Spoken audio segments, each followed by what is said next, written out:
Here I acknowledge you.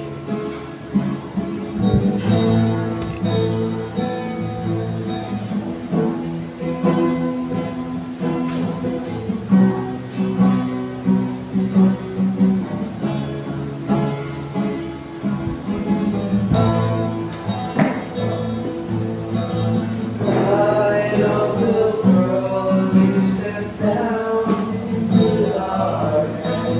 Open my eyes, let me see. Sa 7 ko. You need a baby's heart, adore you. Hope of my life, strength in you. Here I am worshiping. Here I am to worship. Here I am to bow down. Here I am to say that you're my God. We're all together lovely, all together worthy, all together wonderful to be. King of all days, so highly exalted, glorious in heaven above. God, you came to the earth, you created all for the sake became poor. Once more, here I worship. Here I am to worship.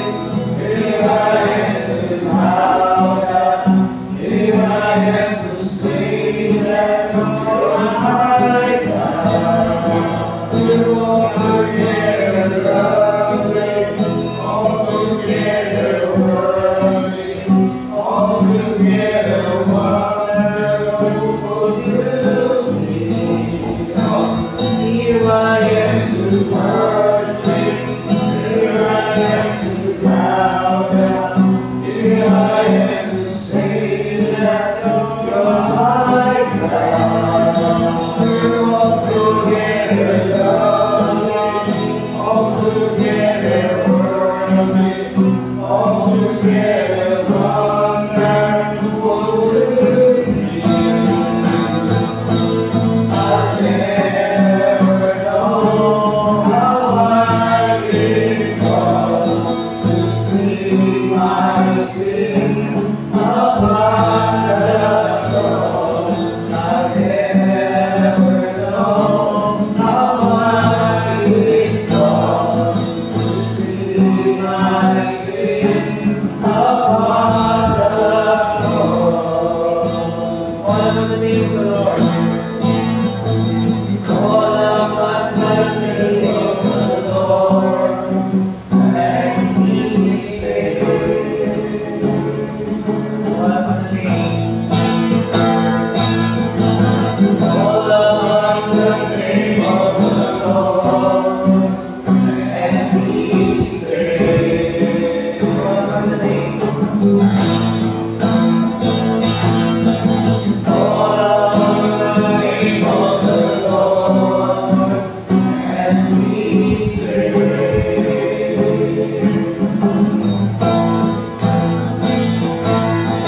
Call upon the name of the Lord, and He is saved.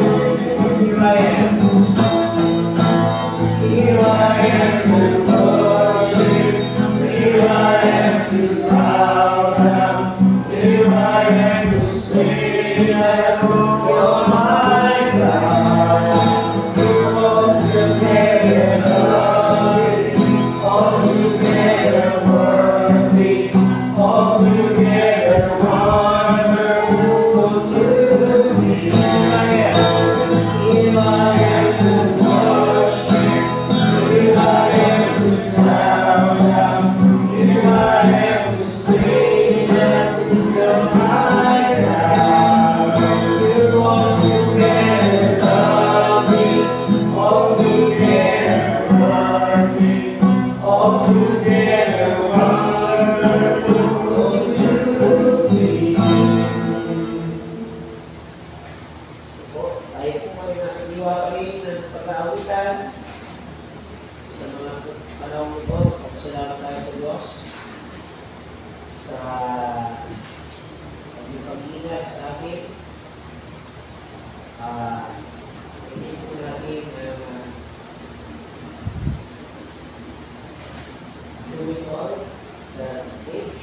Tayo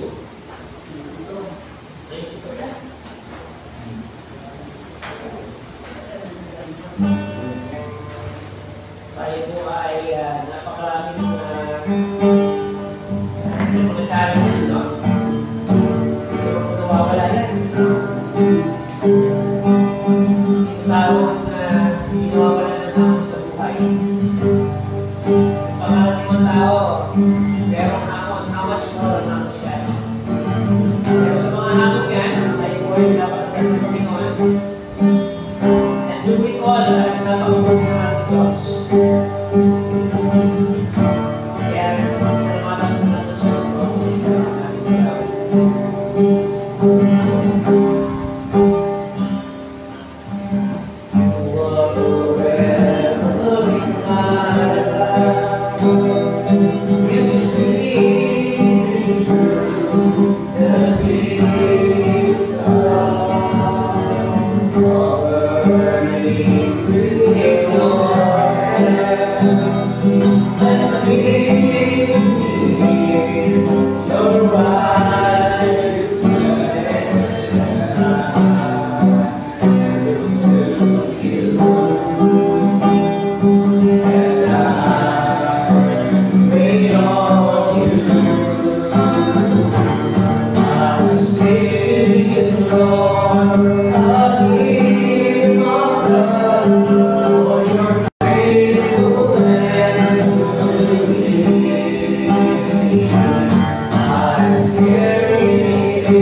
Maraming salamat po sa gabing ito na kami po muli ay nagkasama-sama upang magbigay ng pagpuri sa inyo.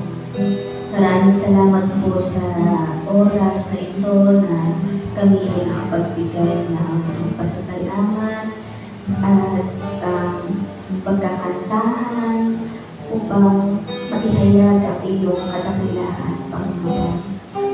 Samahan mo po kami, Panginoon, sa gawain ito at nawa ang aming mga kapatid na papunta lamang para dito ay pakaingatan niyo po sila. Sa pangalan ni Kristo Jesus. Amen.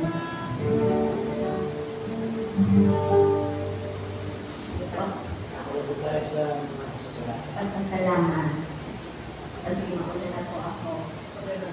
Ganun na sa akin na yung pasasalamat. Pasasalamat po at unending grace of kahit pagod at puyat sa trabaho, pero yung pagsusustain ng lakas ng pangangatawan sa atin. Hirap pala ng dalawang trabaho, no? Ang hirap, pero kailangan mo siyang gawin, wala kang choice eh. Kailangan mong kumayod. Pero isa lang po sa ipinagpapasalamat ko na yung grace ng kalakasan ng pangangatawan ay patuloy niyang ibinibigay sa akin. At yung, anong tawag dito, yung gabay pa ng banal na Espiritu Santo sa mga desisyon na kailangan tahakin. Kahit may mga kabigatan, patuloy niyang ibinibigay o ipinapadama sa akin na hindi ako nag-iisa. Yan nga po yung yung tinatawag na, yung sinasabi natin. Di ba parang, bilang isang Kristiyano, parang, alam na natin yung, parang immune na tayo sa salitang grace ni Lord. Pero, hindi natin totally na-absorb sa, kumbaga yung lalim nga ng Tagalog nila, yung kaibatura ng pagkatao mo. Itong these past few months, days, talagang pinaramdam ni Lord na wala akong kinakapitan kundi yung grasya at habag na. Kaya ayun po yung pinagpapasalamat ko. Salamat pa. Lord, napasalamat ako sa iyo dahil sa panibagong buhay na ibinigay mo at sa gabay na binigay niyo sa mga ko naroon, ligtas at sa mga family ko, salamat at sa mga gabay niyo. Salamat.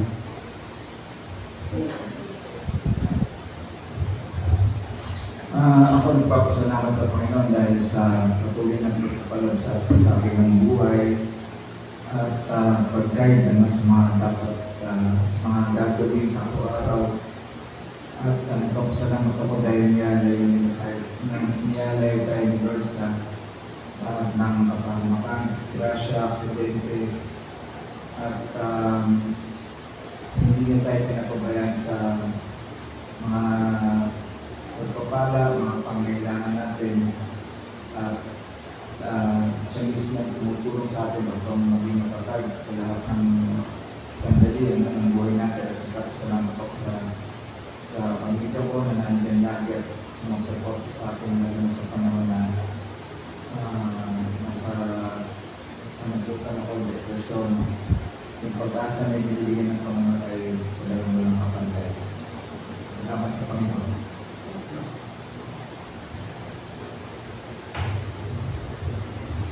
Magandang gabi po mga kapatid. Tayo po ay nagpapasalamat sa panahon na ibinigay sa atin ng Diyos kung tayo po ay panalangin ng kanyang salita at marinig yung mga patotoo ng bawat isa. Kung mapapansin niyo po, bakit lagi tayo nagpapasalamat sa Diyos? Parang, sabihin niyo parang routinary na lang itong ating ginagawa. Bakit paulit-ulit? Kasi paulit-ulit din ang kanyang kabutihan sa atin. So, kulang ang ating salita, kulang ang ating pag-aawitan upang may balik sa Diyos ang pasasalamat. Ganun pa man, kinakailangan pa rin nating bilangin ang kanyang mga pagpapala. Kasi, kung titingnan natin, bahagi ng buhay ng bawat isa ang sinabi ni Medyo, kalungkutan, mga panghihinayang, minsan may mga self-pity pa tayo, no?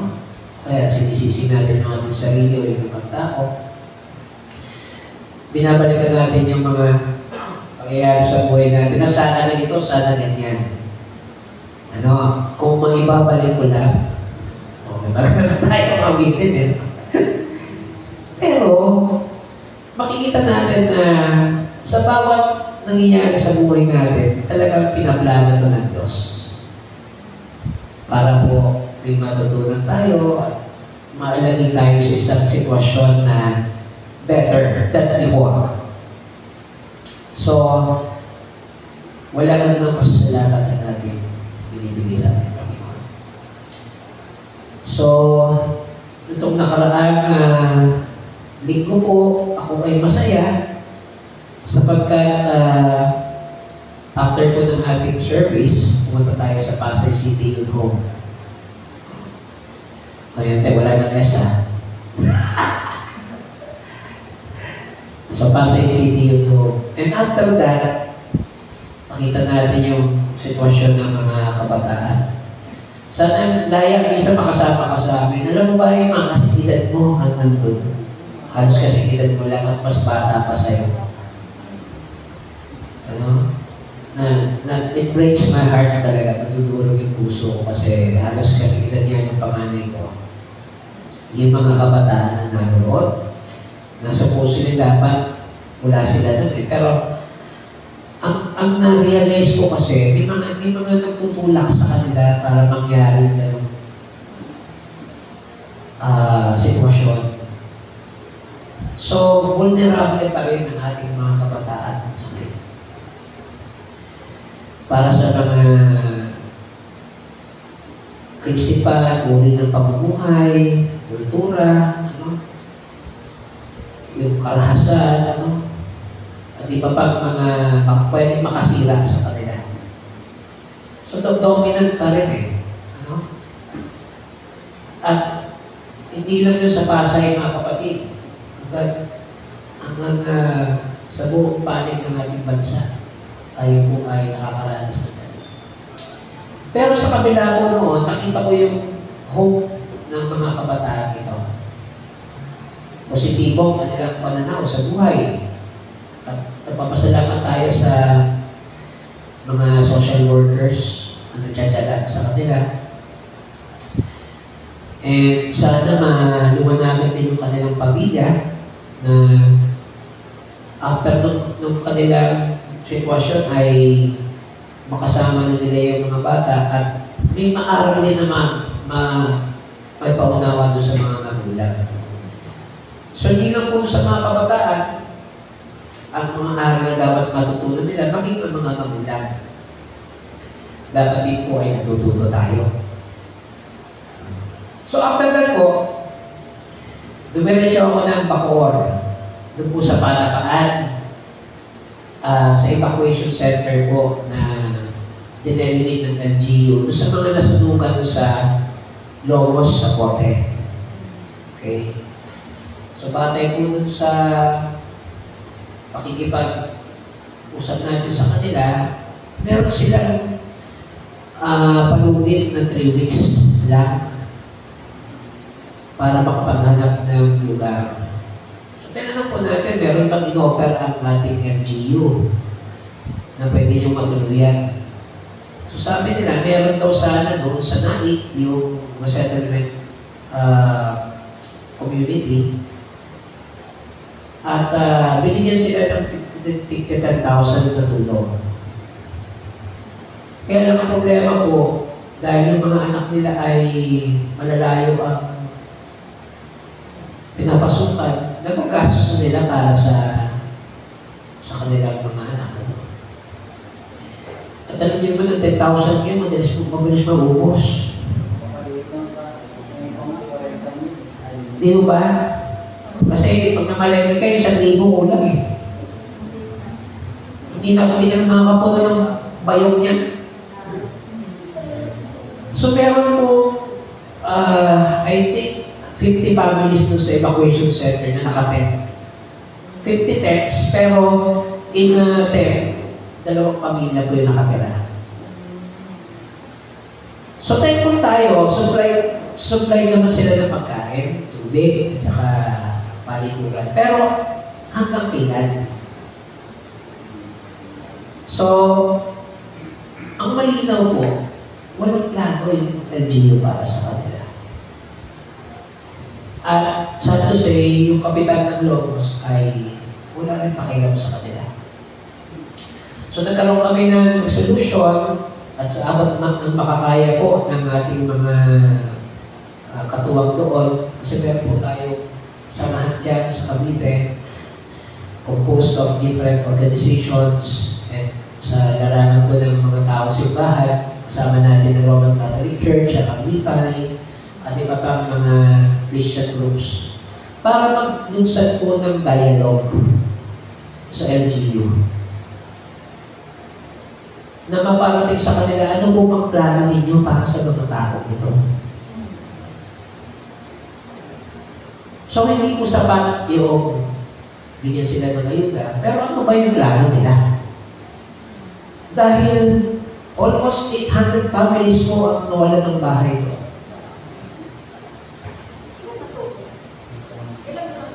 I think 3 weeks ago, o tingnan nyo sa Facebook, ano yun eh, palabas na si Pastora doon sa ospital nung nangyari yun. At tanda ko yun, Tuesday yun eh. Basta 3 weeks ago. So sad to say mga kapatid, hindi ito aksidente na nangyari. Yan po ay third time na nag-attempt sila. So para sa kanila, parang bakit kailangan kami gawa ng gano'n? Willing naman daw sila umalis. Kasi alam naman nila hindi kanila talaga yun. Pero yung takot na binigay sa kanila, hindi na mawala yun. Lalagin sa mga bata at kababaihan sa mga matatanda. So, pasensya na po, medyo napahaba yung aking sharing. Pero, na-realize ko na salamat sa Diyos, ganito ang ating sitwasyon, may mga kakulangan tayo. Pero, hindi rin eh, kasi pag naisip ko rin yung palagayan ng mga pamilya niyo,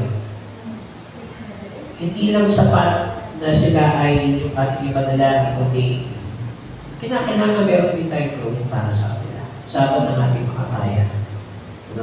At yun po yung hingin ko sa ating Panginoon na tulungan kami. Kasi pag nangyari po yan, pag nakatagkaya yung na magitan ka sa mga tao, baka iba yung maging perception sa amin. No? At ika nga ay sana, okay lang masabayin yung magiging pamamaraan ng ating simbahan, ng mga tao simbahan doon na mamagitan sa pangalan ng mga tao. No? So, yun po ang aking prayer request din. I hope mag-push through yung at maging open din yung local government. Kasi mahirap din naman makipag-usap kung sarado na sila. Di ba? Bawa, open naman yung mga tao, may mga tutulong sa kanila, pero sana hipuin rin yung Diyos yung kanilang puso. Para maging bukas sa anumang pangingin usa. And ang pagbalita ko, yung area niya, dadaan ng LRT.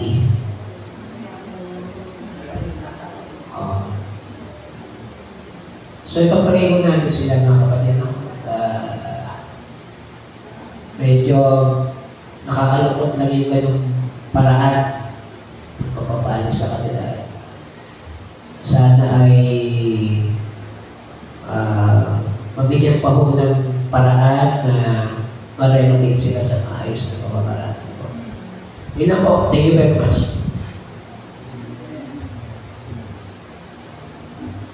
Nagpapasalamat sa Panginoon at kayong binibigyan ng kalabasan ng aming katawan, ng kalusugan.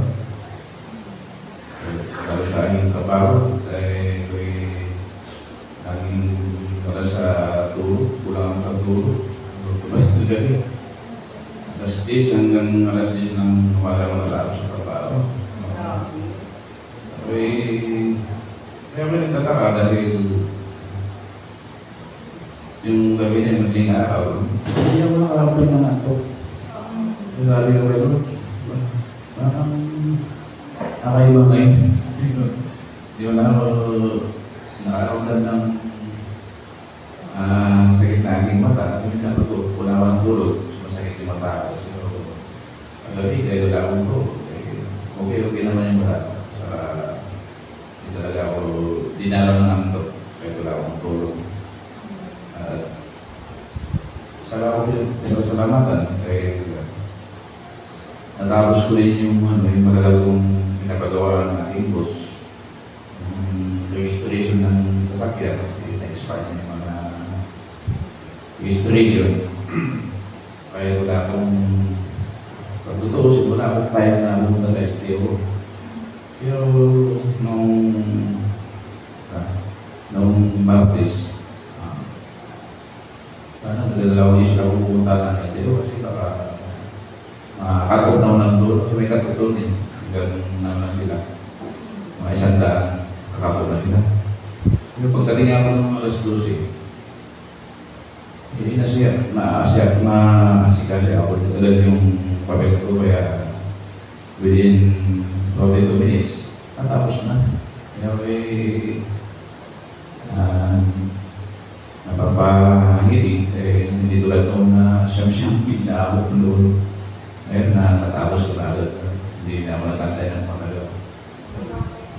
Isa pa. Salamat din na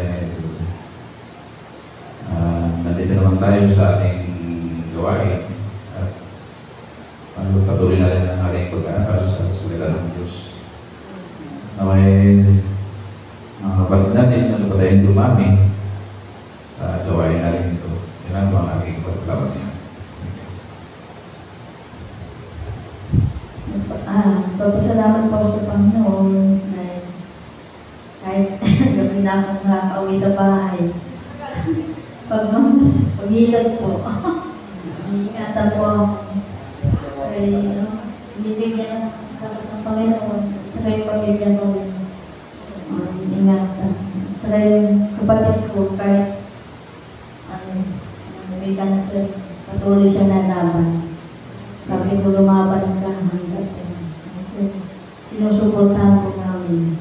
Kaya pagpasalamat ko sa Panginoon. Dadalaw ko pang sa Bulacan. Tama yung mga ate ko. Salamat po sa Panginoon.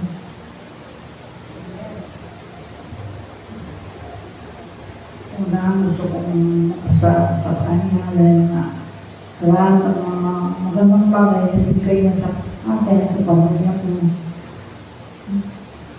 Lahat salamat. Lahat ko na sasama sa Panginoon. Pero ngayon, humingi ako sa kanya na iba yung tulong kasi yung pamangkin ko nasa ospital, yung pagkain dinadaan ng sexo. Minsan lumaraw siya doon.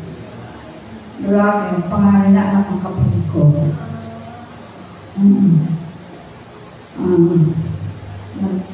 Tumawag sa akin ng kapatid niya na hindi kaya ng katawan kasi kaya kung hindi dasal lang kayo. Kaya yung ibayad ko lang yung paghingi ko sa kanya ng tulong ngayon. Magnaman ko pang pumunta sa akin ng katulong dito sa pagtimat sa Pasay. Mura nang mahit yung mga anak ko, ang bunso pa rin ang tulong sa akin. Tapos, may asawa ko, mga anak ninulang sa asawa niya. Ngayon, nasa hospital, Dos Occidental. At alam mo, Panginoon, bayan ko sila sa Panginoon. Sana, biyan ko siya mga amang buhay.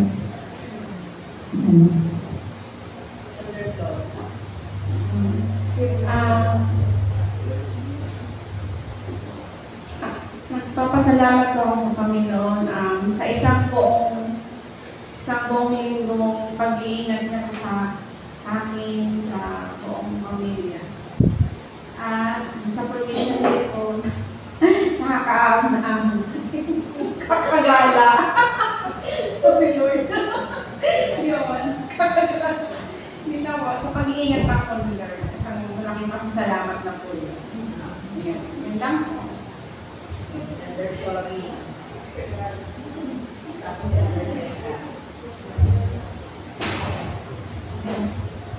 Salamat po sa Panginoon sa pagkikita natin.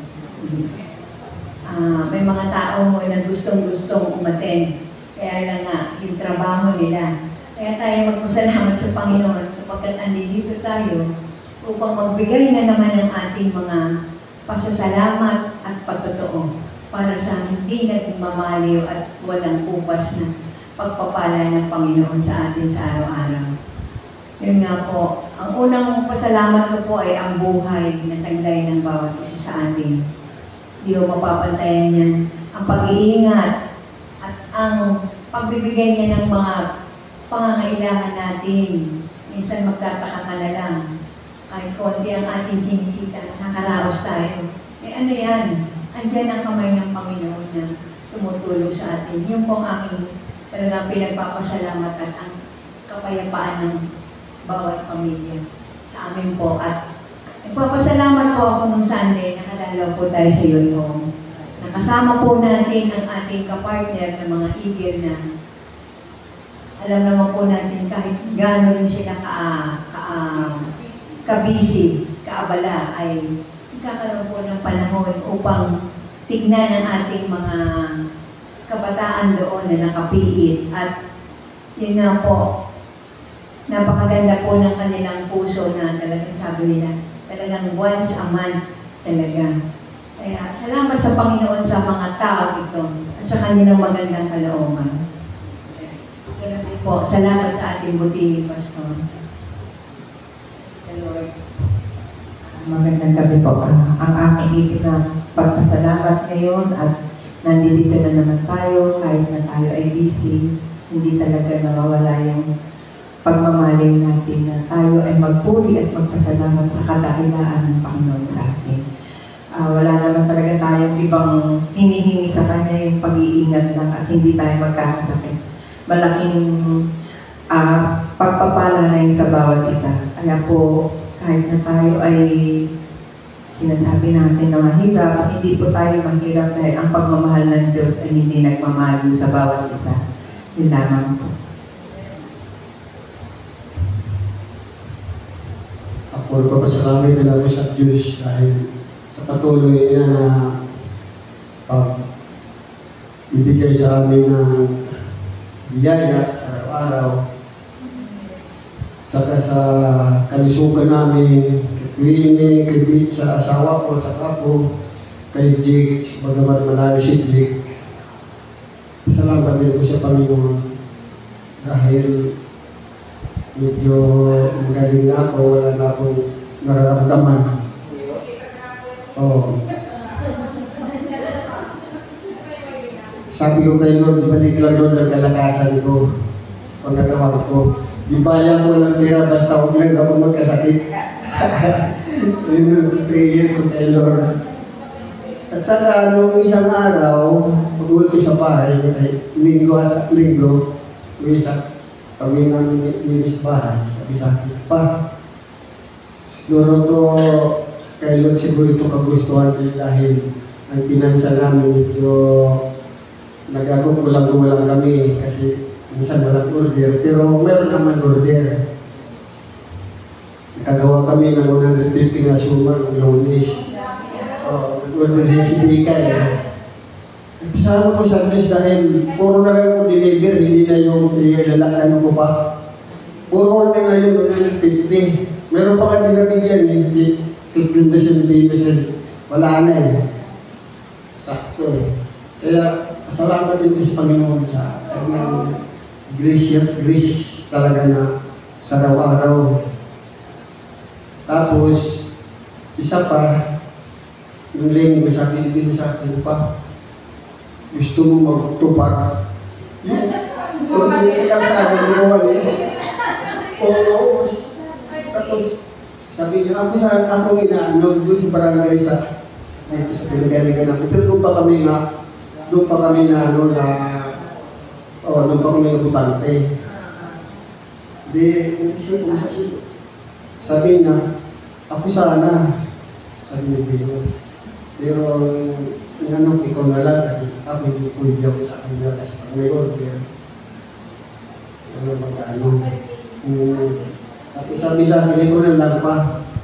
Kaya, inano ko na lang, kasi ang trabaho naman, wala lang naman eh, mag-awalis ka lang. Marami naman kayo pala eh. Tapos, umaga lang hanggang tanghali lang yata na yung pag-awalis na lang. O gano'n lang. Kaya yung sabi ko, kaya siguro ito kasi kahit ako may gawain sa bahay, makakaatin pa rin ako. Hindi naman akong araw eh. Kasi meron ako nung uyak yung tupanin yung kaibigan, tupanin. Yun yung trabaho nila. Sa Makati naman siya. Manang siling sa Makati, 9,000. 14 days na. Sabi niya. 14 days. Yung kaibigan. Papalis, tupad. Tawag mo. Sabi ko, ano kayo pala? Tapos sabi niya sa akin, sa Pasay, magkano. Kasi nagbigay lang ko papa ng resume. Kaya inano ko na lang yung resulta. Natawag na sa akin. Sabi niya, tawagan na lang kita. Kaya tinanggap ko rin kasi sayang ko, parang meron din akong ano, diba? Tigris. Kasi kung sinabi, hindi naman araw-araw yun. Oo. Oo. Kasi, ano, umaka lang naman hanggang tanghali. Ano yun lang. Tapos, hindi naman siguro ko mga t-shirt ka, sisuduhan ka na daw eh. Mga 2 linggo ka. Hindi ko lang alam kung magkaroon siya pa kasi ng sudo ng gano'n.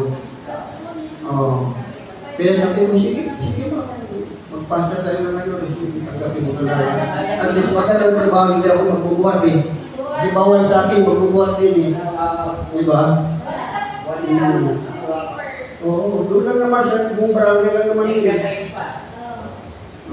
Kaya kasama ito sa Panginoon siguro, dinami niya sa akin din yung para nagtatag din income ako. Dahil wala pa. Hintay ko lang yung tawakan na lang. Pero sabi ko katano ako, kasi ibigay ni David yung mami. Malakas ang barangay. Kaya pasok na lang. Kaya yun, salamat ako sa Panginoon. At saka ang prayer ko kay Lord, sabi na yun nga yung kansukan ko sa hindi maayos lang.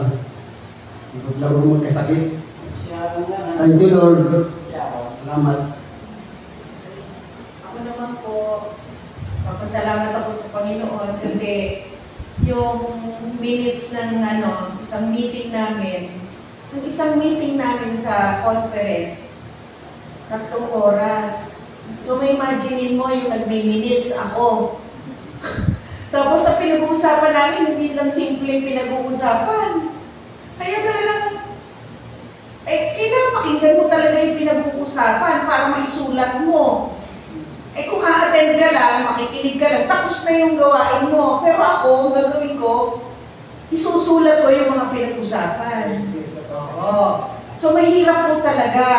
Ang tatalino pa ng mga kausap ko, mga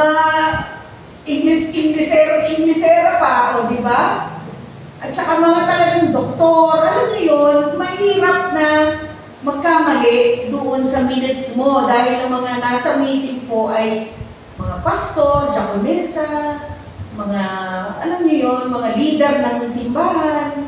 Hindi basta-basta nagsusulat. Dapat iniintindi mo yung sinasabi nila. Buti kung nagsusulat lang ako ng simpleng sulat lang eh. Pag mali ka, o iko-correct ka, o hindi ganyan ika yung sinabi ko. Kaya kailangan maayos ang pagsusulat mo. Kasi maraming titingin at magbabasa ng gagawin mo. The same with us po. Ang ating pong Facebook prayer meeting is live. Ang ating Bible study is live. Kahit sinong tao makakapanood po sa atin. Kaya, unang-una, we have to be careful with our words. Ano yung sinasabi natin bago natin ibukas ang ating mga bibig. Pinag-iisipan muna. Kasi yung mga tao nakatingin sa atin. Ha? Eh di lalo na po, naka-ano pa tayo, naka-post pa yan sa Facebook. Sari-sari tao ang makakapanood po sa atin. Tandaan niyo po yan. Oo. Kaya po tayo ay unang-una, tayo po lahat naman ay nagkakaisa na ang ating hinahayag dito ay ang salita ng Diyos. Wala nang iba. Okay? Yung mga personal nating mga opinion, isang tabi na muna natin yan. Personal yan eh. Ang ihayag natin ay ang katotohanan at ang salita ng Panginoong Diyos. Kaya po ako'y nananalangin na sana bigyan tayo ng Panginoon ng kalusugan, hindi lang ng katawan, kundi kalusugan ng ating mga kaisipan. Oo, mahalaga po yan. At nagpapasalamat naman po ako sa Panginoon na tayo po ay iniingatan niya kahit na hindi pa sa atin may nararamdaman, masakit na ang paa, may mga rayuma na, at kung ano bang mga sakit. Ganun talaga. Pero salamat sa Diyos, nakakarating pa rin po tayo dito sa ating bahay-sambahan. Thank you, Lord. Magandang gabi po. Sobrang pasalamat to our Almighty God for His never-ending blessing sa araw-araw. And lately po kasi this week, puro exam po kasi. So exam week po namin ng 2 weeks. And po, gusto ko po siyang pasalamatan dahil kahit ako po yung sumasagot ng exam, kinaya naman po. Nakakatulog pa rin naman po sa gabi. At nakakagising po sa umaga. Ayun po, nagpapasalamat din po ako sa kanya sa lakas na binibigay niya sa araw-araw. And sa will na pag-carry out po ng kanyang mga turo. And then po, may babasahin lang po ang verse para po sa ating lahat. So, galing po sa 2 Corinthians 12 verse 19, "My grace is all you need, for my power is the greatest when you are weak." Yan po. Ganda nga po sa atin.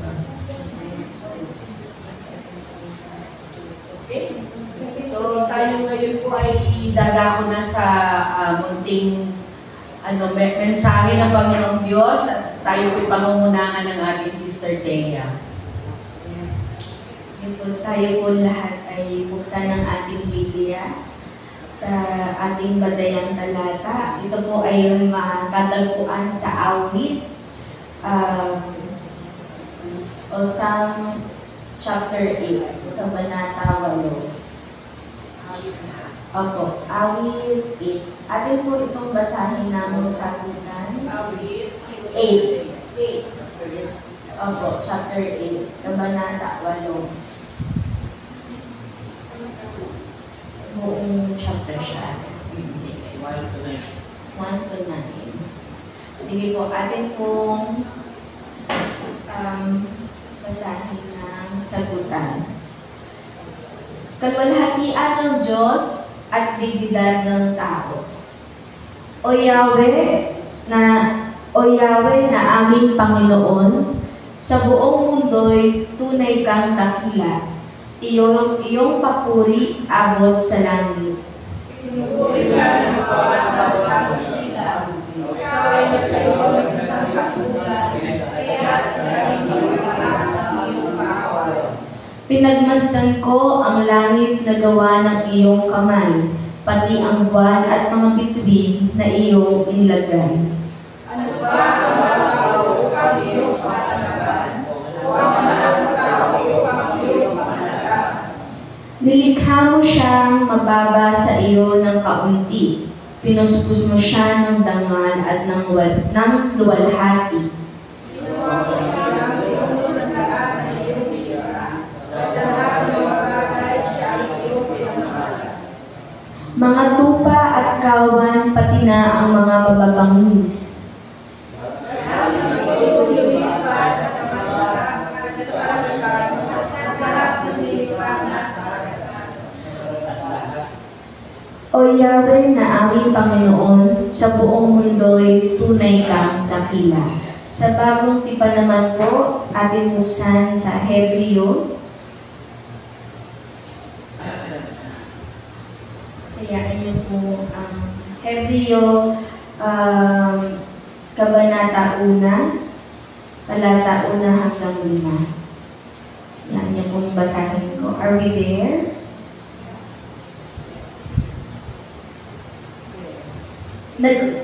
Nagsalita ang Diyos sa pamamagitan ng kanyang anak. Noong una, nagsalita ang Diyos sa ating mga ninuno sa iba't iba pang panahon at iba't ibang paraan sa pamamagitan ng mga propeta.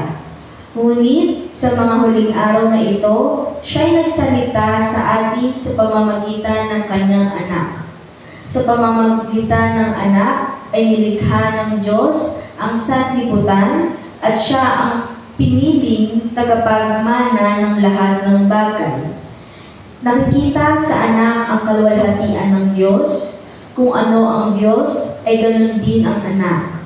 Siya ang nag-iingat sa sansinuko sa pamamagitan ng kanyang makapangyarihang salita.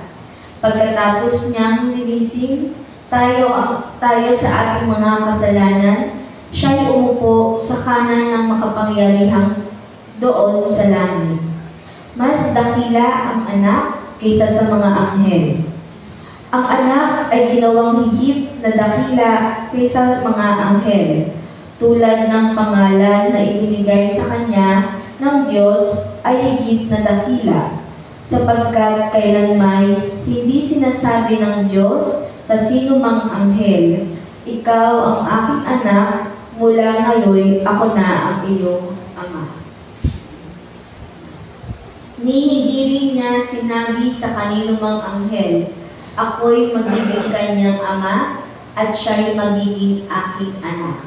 At sa huling batayan naman po ay sa Kabanata 2, talata 1 hanggang chapter 2, tapos.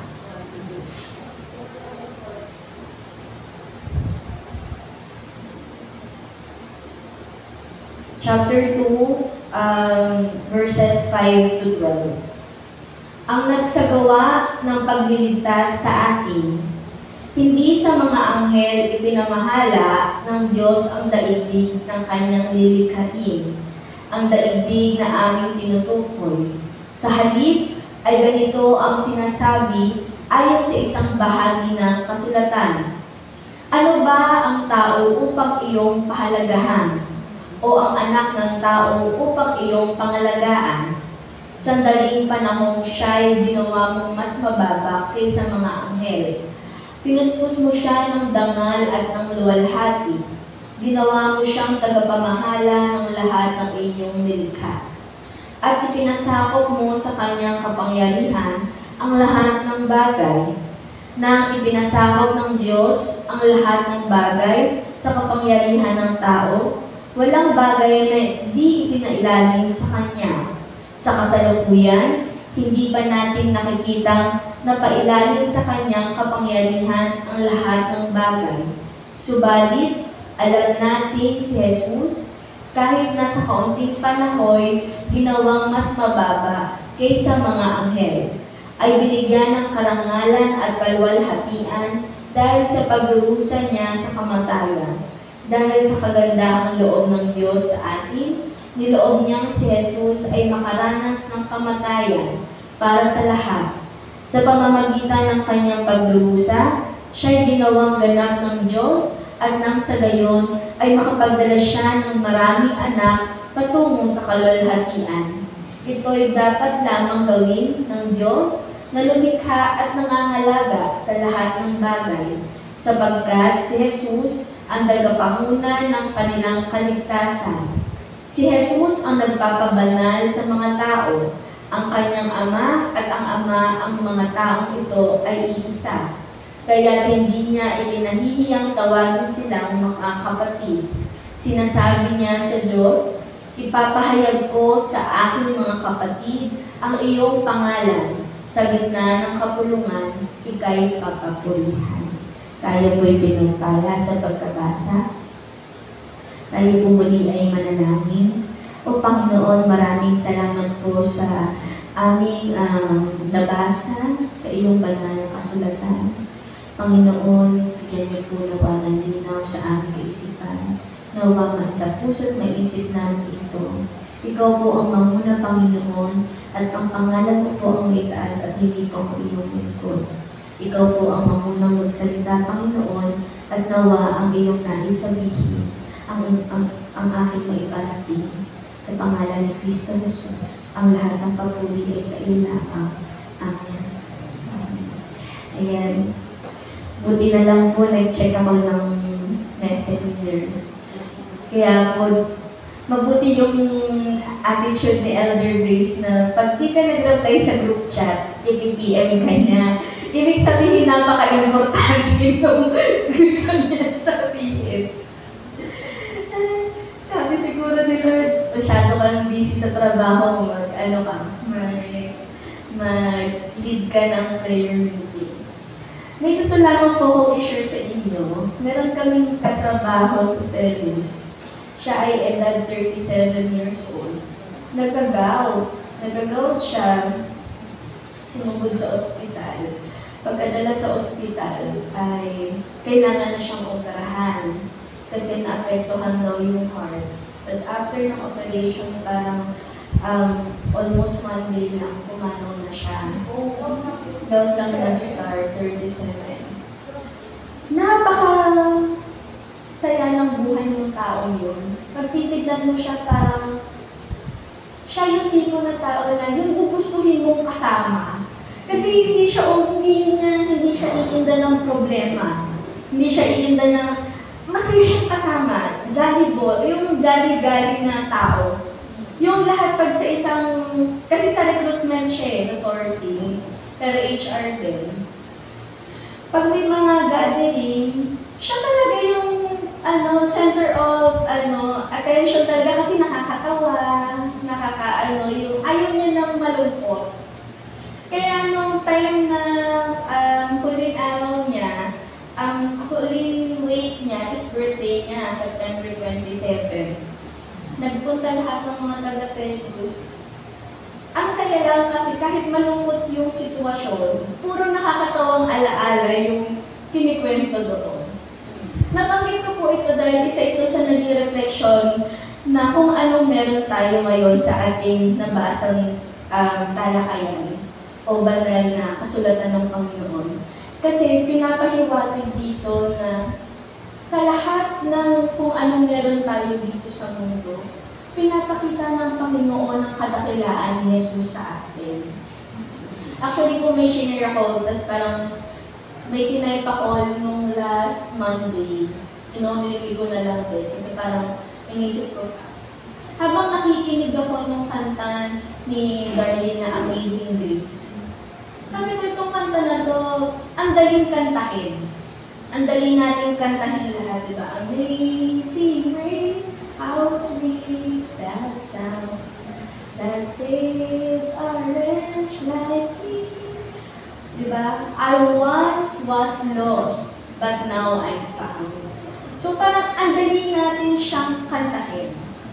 Pero, hindi tayo nagpapakawala sa kung anong meron ang mundo. Sinasabi natin, we are all found. Nakatanggap na tayo kasi tinanggap na natin si Jesus. Pero, sinubukan ba natin na pakawalan mawalan na rin yung sarili natin sa mundong ito. Ayan po ang isa sa mga naging reflection ko ng mga pangyayari nitong mga nakaraan. Actually po, hindi ko na po babanggitin yun, pero alam naman po nila Elder Mecca kasi nakausap naman po nila si Mama. At mga matitinding bagay na sinusubok tayo sa pagiging isang Kristiyano. Sabi ko nga kay Pastor Henry, Pastor, parang ayoko na muna tumanggap ng kahit anong paglilingid. Sabi ni Pastor, ba't hindi ka tatanggap? Patuloy ka sa paglingkod sa mga ginagawa. Pero pinakita dito sa ating binasa habang pinag-aaralan ko siya kagabi.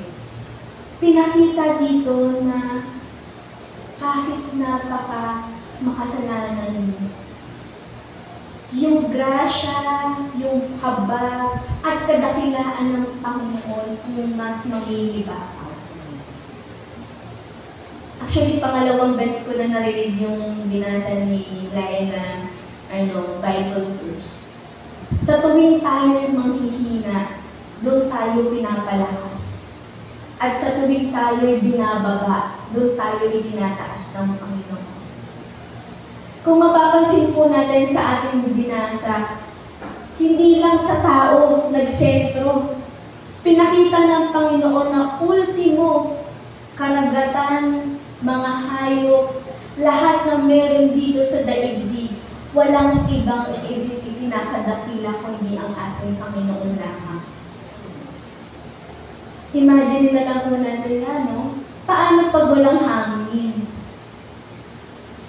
Paano kapag wala tayong pagkain? Paano kapag wala tayong trabaho? Sabi nila, may nagsabi nun, dapat hindi tayo nagtatrabaho Kasalanan ni Adan at Eva to.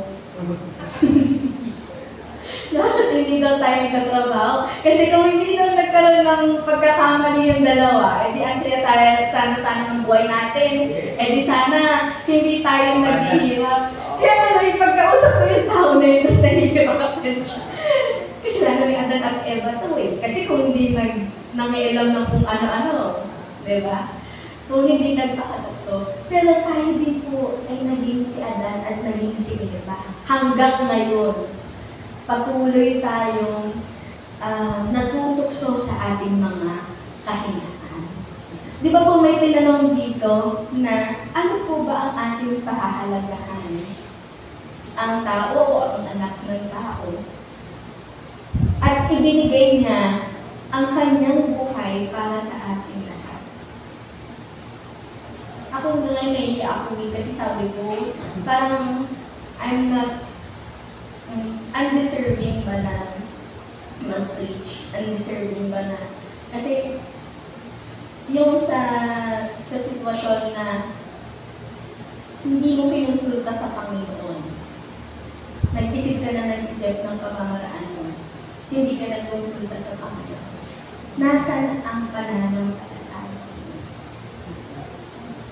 Meron tayong ganung pride na kaya ko to. Minsan ikaw pa magtatampo sa Panginoon. Pero, ang gusto ng Panginoon, ako ang pinakadakila sa lahat. Kahit hindi ka pa ipinapanganak, ipapanganak ka pa lang, isinulat ko na yung buhay mo. Kaya ako nabanggit yun doon sa katrabaho namin kasi chinek ko agad yung birthday niya, yung profile niya sa trabaho namin. On the spot, yung kanyang date ng death niya, yun din yung termination day niya. Kung ano yung araw ng pagkamatay niya, yun din yung termination day nung nilagay doon sa trabaho niya. Or the involuntary death, kung ano, September 21. Pagkamatay niya, yun din yung nakalagay. Sinashare ko po ito kasi pinakita sa akin ng Panginoon na madali kang palitan. Walang permanente dito sa mundo. Kung hahabulin mo ng hahabulin, na solusyonan niyang problema mo, hindi mo tinitignan kung anong klaseng Diyos ako. Paliwala lang yan lahat. Kung hindi tayo marunong magkaroon ng pagtitiwala sa Panginoon, wala tayong kapayapaan sa ating puso. May nabasa po ako na yung grace ni Lord, napaka-libreng ibinigay daw sa atin. At nababasa rin naman po natin yan dahil sa buhay ni Jesus, nagkaroon tayo ng grace na tayo ay masif. Diba po? Pero, yung grace na yun, nakakamit po ba natin sa ating sarili? Kasi if we truly have the grace in our lives, tayo rin mismo kaya natin patawarin ang ating mga sarili sa ating kakulangan, lalo na hindi lang sa ating mga mahal sa buhay, kundi kakulangan higit sa lahat sa Panginoon. Noong nakaraan po, hindi ko mahanap ng susi ng church. Sabi ko, saan mo kaya na ilagay? Kasi gusto ko sana dati po kasi ginagawa ko dito yung nag-me time ako mag-isa. Pumunta ako dito. Iwan ko pala yung susi ng church. So, ang ginawa ko, pumunta ako sa Our Lady of Sorrow. Sabi ko, sige, okay lang. Doon na lang muna ako mag-stay sa may, anong tawag nila doon, yung maliit na room, adoration chapel. So, nag-stay ako doon, nakaupo ako. Parang pagpasok ko, medyo may hindi naman kaedada na siguro nasa 50 or 60 na rin yung edad ng babae. Hindi siya sa may harap. Parang napapaisip ako na reklamo tayo ng reklamong napapagod. Imagine natin na tayong lahat na inilikha ng Panginoon, paulit-ulit niya tayong iniintindi. Paulit-ulit niya tayong inuunawa. And yun yung pumasok sa isip ko na marahil nandyan ang mga tao sa buhay natin, ang kakampi lang natin ng ang Diyos. Wala nang iba. Aminin po natin yan sa asawa natin. Kahit matagal na kayo mag-asawa, hindi rin naman natin nasasabi yung sa loobin natin eh. Pero po, kahit pinaka-best friend mo kayo, sinasabi mo sa best friend mo na wala tayong liman na, di ba may hindi pa rin tayo nasasabi. Lalo na, sa sarili natin, may mga hindi rin tayo na-admit. Pero ang isa lang na nakakaalam ng ating buhay, bago pa natin isipin na ng ating Panginoon, siya lamang. Kaya po nung binabasa ko ito, sabi ko, ang galing ni Lord talaga, no? Talagang patuloy niyang pinapakita na sa atin na yung wonders of this earth, itong mundo na ating ginagalawan. Ang nakakalungkot lang, hindi rin natin pinahalagahan. Nag-ambisyon pa tayo ng mas higit pa. Katulad niyan, imbis na yung mobile, di ba yung likod, imbis na meron pa sana tayong mauupuan, matatanawan na magandang dagat, wala, tinatambakan na naman ng bagong tatayuan daw ng, ewan ko kung ano ba itatayo doon, nakikita, tinatambakan na naman ng kung ano-ano. Ang mga building, kaliwaan. Wala na tayong sariwang hangin. Ang dapat hindi binubukal, binubukal. Ang mga puno, wala na. Kaya pag dumating ang unos, tatawag tayo sa Panginoon. Lord, iligtas mo kami sa baha. Lord, ano mo kami. Pero tayo bilang tao, inisip ba natin yun? Pahalagahan yung kanyang mga inilikha. Pahalagahan yung buhay. Hindi lang buhay natin, buhay na kanyang mga inilikha na kasama tayo. Kasi naging katiwala nga tayo niya eh. Gusto natin makamit na pagdating ng panahon, sasabihan tayo ng Panginoon na, faithful servant. You finish the race, you are faithful servant. Pero dito sa mundo, hindi naman natin ginagampanan ng tama. Hindi natin inaayos ng tama. Kaya po sa ating nabasa ngayon, pinakita doon yung glory niya sa lahat ng kanyang ginagawa. Pinaparealize po sa atin na kahit sa maliit na pamamaraan, pwede natin i-share yung glory na to sa ating kapwa at sa kalikasan. Ako medyo naiinis dun sa gumagawa dun sa lugar namin. Kasi kami po, malinis kami sa compound. Ngayon, nagpukay. Di ba, mami, nakakainis ng pukay. Ang pader namin nila, mami, ngayon, puro semento. Paano mo, pinagkainga-ingatan ipagawa yung pader namin. Ngayon, puro semento na. Tinanong siya nung ate ko daw, panikwenta ni mama. Sino po maglilinis niyan? Sinagot daw yung kapatid ko. Ay, ipapaalam pa na sa ipapaalam daw. Yung ang nakakalungkot pa, lumaki po ako dyan sa Ipablo. Pinangalagaan yung poso doon sa tapat namin at malaking bagay pag nawawalan ng tubig. Inapektuhan din, tinanggal. Pagka ilang taon ako, 27 years, more than na yung poso doon. At kapag walang tubig, may bagyo, ang laking bagay. Tinanggal.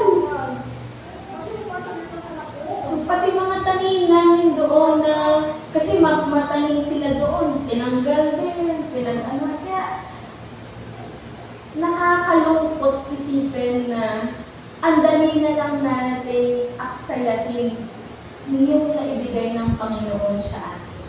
Tapos pagdating ng panahon, pag may dyan na ang unos, yung mga calamities, wala naman din kayo ibang tinatanungan, kundi ang Panginoon. Lord, patigilin mo na yung ulan. Lord, andyan na, pini-Facebook pa. Lord, malapit na pumasok yung yung baha sa bahay. Pero ikaw rin mismo, hindi mo rin, diba? Kaya kanina, sabi ko nga pag-uwi ko galing Makati, sabi ko, forgive me, Lord. Dapat salitaan ko talaga yung kasi doon na, kuya, pawalis naman kasi ako din may asthma din ako. Si mama ngayon, masama ang timpla, inuubo, itlongo nga si mama kasi yung alikabok, pumapasok, nakakaawa. Nanay ko ngayon, kuya, huwag mo naman kasi nagsisemento sila. Okay naman, pero maging responsable kayo sa ginagawa ninyo. Hindi naman yan ginawa. Akala ko nga ako dati ginawa yun dahil project ng barangay eh. Ginawa pala yun dahil para daw may lalabasan na drainage yung ginagawang parang malaking apartment doon sa tapat na nakapili. Kaya sabi ko nga, hindi naman tayo binabaha dito.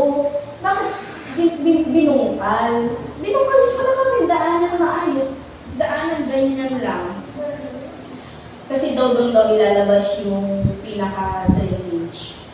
Nakakalungkot lang kasi yung mga bagay na hindi mo dapat sirain ng sirang-sira, wawa sa akin yun. Kaya, yun yung siguro kung nagsasalita ng ang Panginoon sa atin na yung pag-iingat na sa kanyang mga inilikha, sa kanyang sinasabi natin, Lord, you are a great provider. Pero yung pinoprovide sa atin ng Panginoon, hindi natin pinapangalagaan. Yung mga talents, nag-celebrate tayo ng stewardship, yung mga talents na ibinigay sa atin, hindi natin ginagamit sa kabutihan. Binigyan tayo ng trabaho, puro reklamo. Diba? So, ito po yung ine-emphasize sa atin na yung pagpapahalaga natin bilang isang katiwala. Hindi lang po sa kanyang inilikha, kundi ang pagpapahalaga rin natin kung paano natin ma-share sa ating kapwa-tao ang kaligtasan ng Panginoon. Kasi ngayon talaga matitindi na ang mga tao eh. Parang kahit yung tingin, alam mo, minsan kahit tingin parang nakakapagsala ka na rin eh. Natatawa ako kasi may nag-share sa akin na kaibigan ko, sabi niya, nag-uusap kami doon sa isang kliyente niya. Sabi niya, sinabihan ba naman ako, kasi parang nag-ask siya ng entry, sabi niya, sinabihan daw siya na ego yung tumatakbo sa'yo, kaya ganito, ganyan. Nilalaban lang naman niya yung part niya na ito yung scope ko, ang laki ng scope ko. Tapos, mas malaki yung sinasahod ng isa kaysa sa akin. So, nanghingi siya ng increase. Parang sinabihan siya na hindi maganda. Niyak siya. Sabi niya, tumatak sa utak ko yung sinabi na sa lahat ng aspeto, sana ang mga tao hindi tinitignan ang kahinaan ng kapwa-tao nila. Instead, tignan nila yung kakayahan ng tao na yun. Kasi lahat naman ng kakayahan ng tao ay nanggaling sa Panginoon. Lahat ng kahinaan din ng tao nanggaling sa Panginoon. Dito po sa atin may magaling kumanta, magaling magaling magluto. May mga taong hindi rin magaling kumanta, hindi rin magaling magluto. Pero kung marunong tayo rumespeto ng kakayahan at ang binigay na talento ng ating Panginoon sa atin, mapupunan natin yung pangangailangan ng bawat isa nang walang pagsisilip at ikakalago ng ating iglesia. Ikakalago.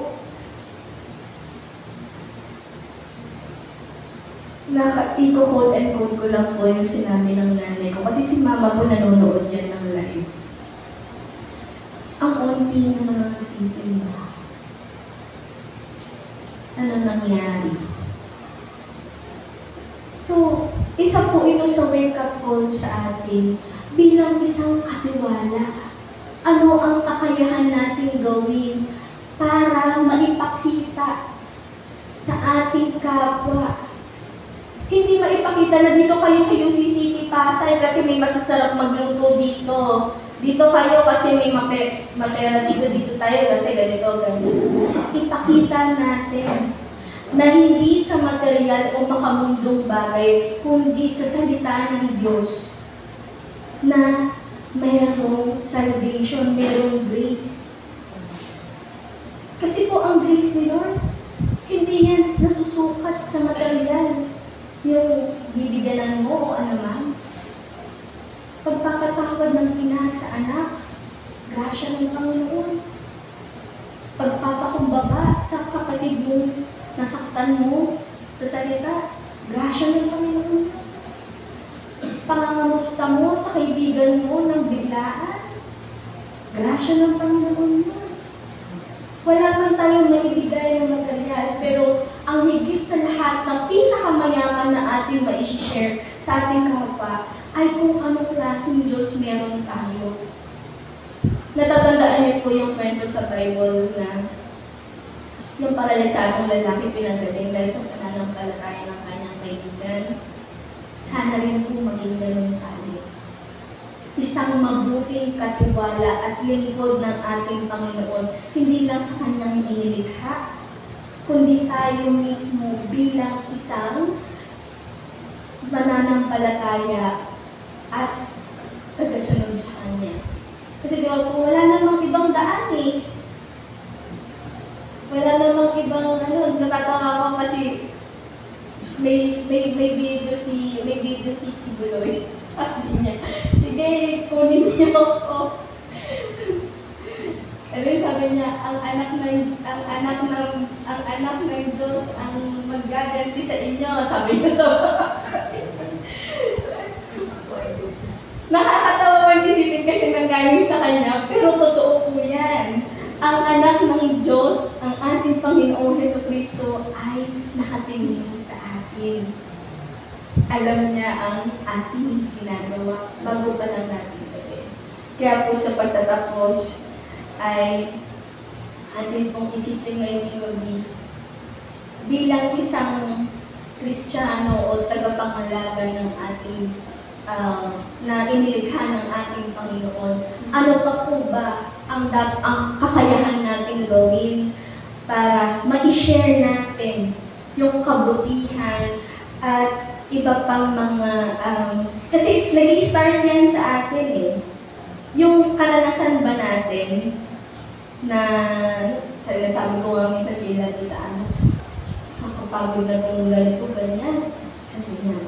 Iba yung encouragement mo na magdasal ka lang. Lagi ganyan pag hinihilot ako ni Tita, pag yung Sabado, sabi ko, talagang antok na, sabi ko, nakakapagod magdalawa. Kasi kung ngayon, dalawa po ang trabaho ko. Kung napapansin niyo po, lagi akong wala. Ang pasok ko po kay Telos, 3:30 ng hapon hanggang alas 2 ng madaling araw. Tapos alas 2 ng madaling araw hanggang alas 9 ng gabi. Ay, ng umaga. Double work. Meron akong isang pinasukan na kumpanya. Part-time naman. Hindi full-time siya, pero more on finances. So, kailangan ko po siya. Kaya ang hinihiling ko lagi sa Panginoon Lord, nagkakadayak na rin ako na pagod na ako. Kaya sabi ko, ito lang din yung pinapangako ko sa Panginoon na Lord, tulungan mo ako sa mga kailangan kong resolbahin, kailangan kong gawin. Basta bigyan mo lang ako ng kalakasan, hindi ko papabayaan yung paglilingkod sa'yo. But true enough, hindi naman din po ako pinapabayaan at nasusustain din po yung mga pangangailangan at ipinapakita ng Panginoon na sa araw-araw may hope. Di ba sabi nga nila, tapos na yung kahapon, hindi na naman tayo sa present. So, patuloy po natin panghawakan na nandiyan yung grasya ng Panginoon sa atin. Nilikha niya tayo, kaya hindi niya rin tayo iiwan. Hindi niya tayo papabayaan. At kahit nandulungo tayo, nangihinat tayo, doon na tayo itinataas. Salamat po sa pangalan ng Diyos Ama, ng Anak ng Espiritu Santo. Amen. So, salamat po kapatid na Thea sa magandang mensahe ng Panginoon. Meron pa kayong tanong o nais niyong idagdag sa ating po narinig na mensahe? Kasi Bible study muna tayo no? Pag-aaral ng salita ng Diyos.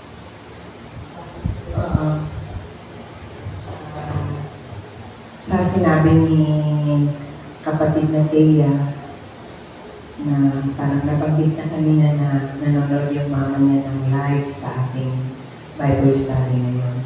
At naitanong niya kung ba't anong nangyari para po konti tayo.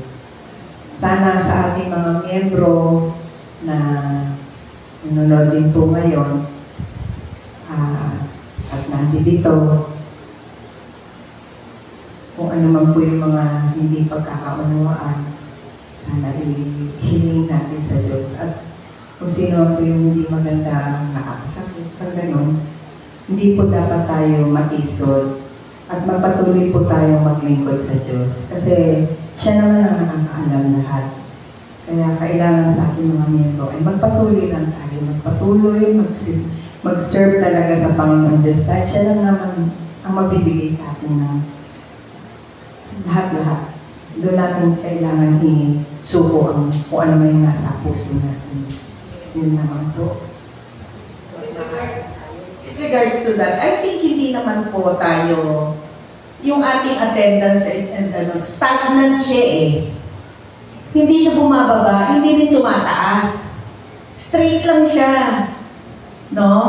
May panahon na mataas ang attendance natin. May panahon din naman na konti lang tayo. May panahon na nakaganyan lang siya. So, ganun po talaga ang buhay ng iglesia sa atin, hindi tayo namimili, no? Tayo po ay may kalayaan na mamili ng ating relihiyon, na mamili ng ating gusto, no? Sabi nga nasa sa ating po yan, ano? Pero, sinisikap natin, kahit na maliit ang ating iglesia, na magtulungan tayo, no? Unang-una, sa anong paraan? Sa December, magkakaroon po tayo ng Christmas cantata para ang ating namang pinansya ay tumaas-taas, di ba? Magkakaroon tayo ng home Bible study sa bahay ni na kapatid na Ana at kapatid na sino to? Sharon. Meron pang isa, Desin. Sino ang pang first name? Jenaline, kapatid Jenaline. So ito po ay mga pamamaraan para madagdagan ang ating mga miyembro, mabisita sila. No? Meron din, kahit saan tayo pumunta, may makikinig, meron hindi makikinig. Yun. So yun po ang buhay ng iglesia. At never tayong pinipilit ng Panginoong Diyos. Sa hulit-huli, tayo pa rin ang magdidesisyon ng gusto natin. Hindi tayo namimilit. Hindi naman sinabi ng Diyos, Grace, lagi kang pupunta dito sa simbahan, wala siyang ganun. Nasa sa atin po yun kung talagang tayo ay higit na tayo ay magfo-focus, tayo ay pupunta dito, tayo ay magbibigay sa simbahan. Wala pong sapilitan. Hinahayaan niya lang po tayo kung ano yung gusto natin. Pero isang paalala lang po mga kapatid, ang buhay po natin sa mundo ay may hangganan. Kaya tayo ay nag-aaral ng salita ng Diyos para alam natin saan ba tayo patutungo sa buhay natin dito sa mundo. Di po ba? Kaya nag-aaral tayo ng salita ng Diyos. Kaya po tayo nagpapanalaginan para palakasin ang bawat isa. Kung tayo namihina, kumustahin natin yung ating mga kapatid. Di po ba? At kalimutan na natin kung meron man tayong personal na tampo o galit sa isang miyembro, tanggalin na po natin yan. Walang mangyayari dyan. Eventually, tayo rin naman ang magkakasama. Hindi nyo ba napapansin? Tayo rin naman ang magkakasama Kaya tayo pa rin hanggang wakas, sabi niya. Okay? Magmahalan tayo, magpunawaan tayo, no? Ano ba naman yung batiin mo yung kapatid mo? Kaya si Pastor, sa ating Sunday service, di ba? Tayo po ay magbatian. Paano mo? Yung iba, hindi bumabate, nandun lang sa upuan. Parang hiyang-hiyaman lang makapagkamayan doon sa kapwa. O kaya batiin, magandang gabi po. Kumusta po kayo? Kaya, ngitian mo lang, di ba? Malaking bagay po yun. Kaysa hindi mo babatiin, lumipas na isang linggo, di man lang ako binati, nagtampo na. Hindi man lang ako kinamayan. Hindi man lang ako yung kabinati. Ay, di ba? Kaya yung pumiting ka man lang, kahit hindi mo masyadong type yung kasama mo, batiin mo yung pagrespeto ba sa kapwa. Hanggang doon lang. Kasi natural yan may mga close na dito sa simbahan. Hindi maaalis yan. May ka-close ka. Pero bilang pagrespeto na tayo kung lahat ay magkakapatid, batiin mo man lang, magandang gabi po. Ngitian mo man lang. Okay, yun po yung, at tayo naman eventually, pag tinignan tayo dyan sa labas, hindi ka naman titingnan as Grace hindi ka naman titingnan as Tomas Pag lumabas tayo, ay taga-ano yan, di ka. Taga yung CCP pa sa ikaya. Hindi naman sasabihin, ay si Grace Ignacio yan, hindi naman ganun Ay taga-simbahan, di kaya ng ano di ba? Ganun ang sasabihin, hindi naman sabihin na, ay si Grace yan hindi ganun. Pagka lumabas na tayo dito, ano ang sabi ng mga tao? Ay, taga-UCCP pa sa yan. Naintindihan niyo po? Kaya kung tayo dapat ay nagkakaisa. Okay? Yun lamang po. Maliban pala ko, meron kayong dagdag doon sa shinare ng ating kapatid na Thea. May dagdag pa? Elder Joey. O last na. Tapos po tayo dadako na sa ating pananalangin. Siguro konti lang, diyan nabanggit kasi yung sa una, sa awit, na kahit yung mga anghel, hindi tinawag ng Panginoon na anak. Ibig sabihin, pero bakit tayo ay privilege? Sa totoo lang, parang privilege tayo. Dahil tayo ay tinawag na anak ng Diyos. At pinakita niya sa buhay ng ating Panginoon sa Kristo na kung tayo ay susunod talaga sa yapak ng Panginoon sa Kristo, tayo ay makakatulad din ng ginawa ng ating Panginoon Diyos Ama sa kanyang anak na ang ating Panginoon sa Kristo. At yun yung karapatan natin na magkaroon ng buhay na walang hanggan. Ngayon, kung tayo dito pa lang sa lupa, kaya nga lahat ng ito ay testing beyond it. Pagsubok sa atin lahat ng nangyayari ito. At walang sino man sa atin ng walang problema. Lahat tayo may problema. Pero yung mga problema na yan, alam natin na pagdadaan natin yan para maging mas matatag tayong Kristiyano. Kasi kung di, bali walang pagiging Kristiyano natin. Diba? Bakit ba tayo naging Kristiyano kung tingin natin sa buhay natin? Ano na, pampakitan tao lang. Hindi gano'n. Kaya tayo makikip, kaya tayo mapapakita natin at tayo ay sumusunod sa yakap ng Panginoon. Kapag tayo ay sinusubok na ng mga problema, ng mga... Ngayon, hindi mo dadaanan yung mga problema yan. Kung hindi rin ikaw ang gumagawa nun, sabihin, karamihan ng mga problema dinadanas mo, ikaw rin. Nagpapakulong pa doon sa kadiliman na dati mo lang kinagisnan at kinalakihan. At kung minsan, kahit Kristiyano ka, nababalikan mo pa yan at nagagamit mo pa yan para mas lalo kang hindi makawala. Sa halip na tuloy na makawala ka. Para makawala ka dyan, hindi ka nagpupunta ng simbahan para sa sarili mo lang. Nagpupunta ka ng simbahan para makasama yung mga kapatid mo sa pag-aaral ng salita ng Panginoon. At yun ang magpapalaki sa iyo, yung salita ng Panginoon, at kasama mo mga kapatid mo sa pananampalataya. So hindi ka babalik sa nakaraan. Uusad at uusad tayo sa pamamagitan ng pag-aaral ng salita ng Diyos at sa pamamagitan ng paggamit ng salita ng Diyos kasama ng ating mga kapatid at kung paano natin gagamitin yan sa pagharap sa mga tao. Kaya tama yung sabi ni Ate Grace o ni Elder Grace, paglabas po rito, hindi ka naman tatawag sa pangalan eh.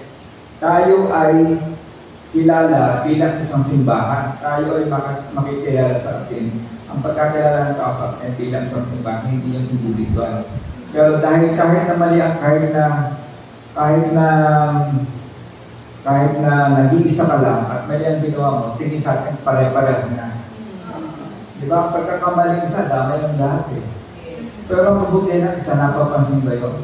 Kung minsan hindi napapansin yun, ang napapansin ng nilalagi ay yung hindi magandang pinakita ng isang tao. So alisan natin yun, yung parang damay-damay lahat. Ay, kaya ang importante dito, damayan. Lahat tayo, pag may problema isang tao, tulungan natin. Kung may problema isang tao, alalayan natin. Kung natin pabayaan, kasi kung ang pababayaan natin, damay, yung ibang mga tao na hindi mo tayo nakikilala, matadaming na rin. So lalong lalayo na kaysa lumapit sa atin. So ang gawin natin, pagsumikapan natin parati, na panatili na ating pananampalataya, iyakin natin ang pananampalataya nga, ay talaga na ito sa paglilingkod para sa ating Panginoon sa Kristo. Amen. Sige, kung may pagkakataon tayo ha, pag ako lumabas dyan at may pagkakataon, tatanungin ko yung mga tao, ano magkakilala niyo dyan sa Susisimba? Magsasurvey ako. Di ba? Maganda marinig natin sa labas. Ano ang magkakakilala sa atin ng mga tao? Yung mga nagtitinda dyan, yung nandyan sa kanto, may panahon ba tayo makipag-usap sa kanila? Wala. Uwi na agad eh. Wala, yung live natin walang nakikita eh. Ano ba naman yung batiin mo na parang kasuplanita? Sino ka ba? Para magsuplada. Ha? Baka akala ng mga tao sino ba yung kain mo nga ba nag-live? Hindi ba lang humingiti? Di ba? Naiintindihan ko, nag-iingat tayo. Siyempre, hindi naman natin kilala ang mga tao. Pero nasa komunidad edad tayo eh. At least sana man lang, yung mga kapitbahay natin dito, nababati natin. Pag lumabas ka na doon, maintindihan ko naman, hanggang doon ba naman sa kantiman, mababati mo kapag hindi mo nakilala yung sina Elder Becca at sina Ate Flory. Kilala nila yun kasi mga nagtatrabaho doon. Pero dito, within our vicinity, paano bang umiti ka man lang? Patiin mo, magpuman lang yung mga bata. Kita mo yung mga bata, kung nakangiti sa'yo, pag dumaan ka dyan. Sa mga bata na lang, huwag na yung mga matatanda. Tingnan niyo yung mga bata, anong reaction pag dumaan kayo dyan.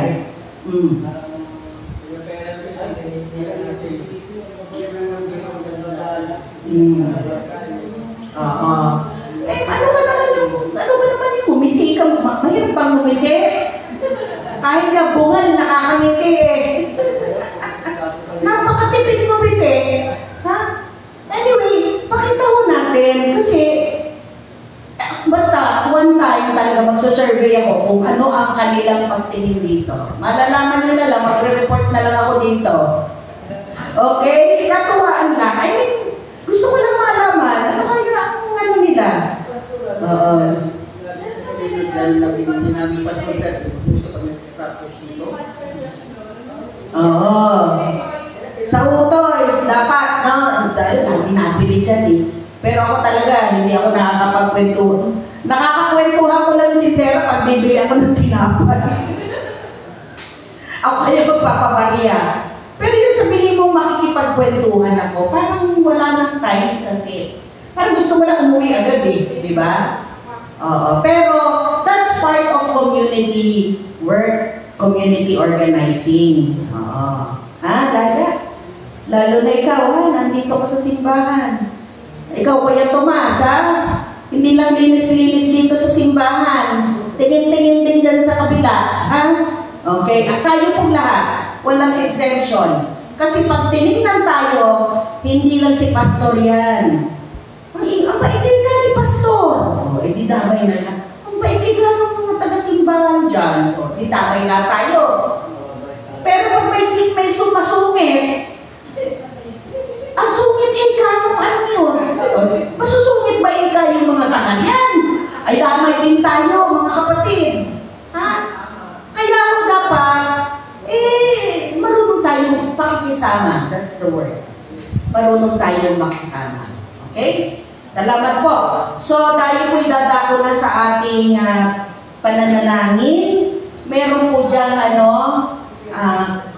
request. Kuya Peter, may request ka ba? Prayer request ka? May dadagdag? Wala na rin. Okay. I think meron tayong prayer request sa ating Thea. Pakibasa na lang po.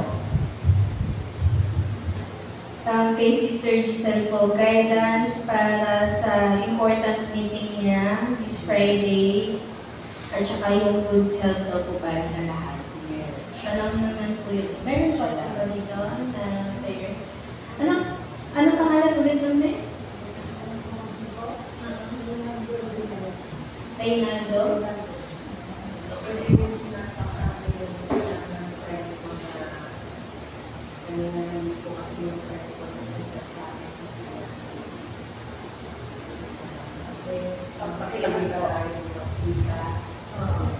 Friend ko kasi kanina, nag-chat siya sa akin last week pa. Sabi niya, gusto mong makausap ka, mamit kita. So, bali kanina po ay nagkita kami sa food court ng Cartimar. Tapos, yun nga, nag-usap kami. Isama na rin mo natin. Although, very exclusive ayaw nila kasalan. Sabi ko, hindi pwede. Isasama, may Bible study prayer meeting kami ngayon. Isasama ko siya sa panalangin kasi yung anak ng panganay ay nagbigte. Ngayon, buti na lang po, dumating yung yung girlfriend niya ngayon. Nakita siya, kinakatok yung kwarto niya, talagang ang ginamit niyang room yung sa electric, yung sa kuryente talaga. Oo, nabuksan mo yung kwarto niya na talagang wala na siyang buhay. hanggang sa nawiwi na nga po siya at saka nakapuna siya at saka nawiwi na siya. Talagang totally buti na yung nanay, yung kaibigan ko, meron siya alam sa kasi matagal siya sa abroad, nurse siya. Talagang, medtech siya. At meron siyang knowledge na magkano sa anak niya. Kasi ang nangyari is, yung wife niya, makikisan sa iba. So, bali, parang nanghina siya. Parang dinamdam niya yung pangyayari yun, kaya nag-BP siya. Ngayon, parang sabi, pasama naman siya sa prayer niyo, Ate Bets, kasi up to now, binabantay siya kasi parang iba yung siya talaga, baka magtanong. Kaya hanggang ngayon, hindi nakakalabas yung friend ko, kikis. 27. Meron na siya, kaya siya nag-rin, parang nag-rin siya.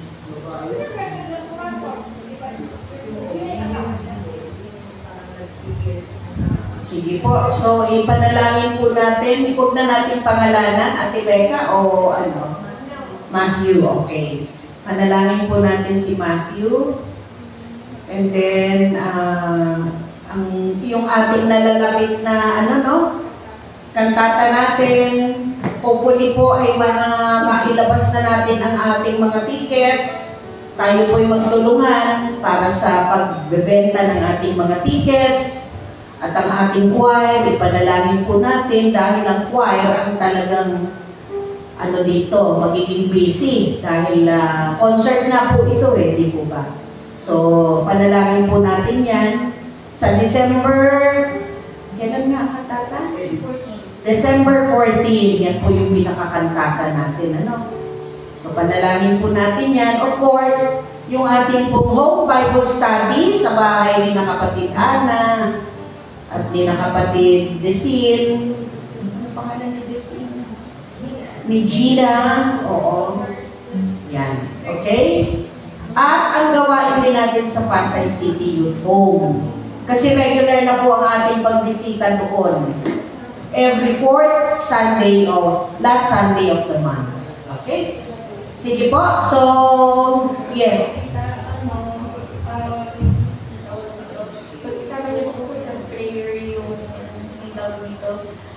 Yung sa work ko, yan, tsaka kalakasan, tsaka yung financial talaga, na Diyos level. Kaya yun po, sana isama niyo po ako sa panalangin. Sige po. So, Elder Joey, ay microphone po. Dinaranas pa rin ng mga natin kapatid at lahat.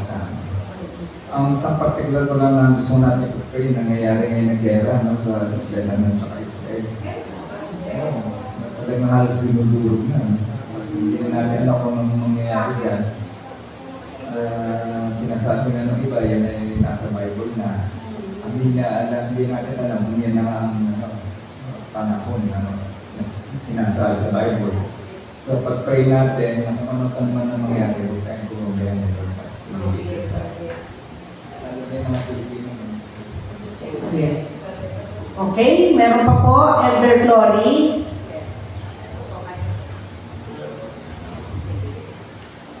Naalala ko lang ang 41 years na ng tatay ko ngayon. Ay, bukas. Siya pa. 1983, October 3.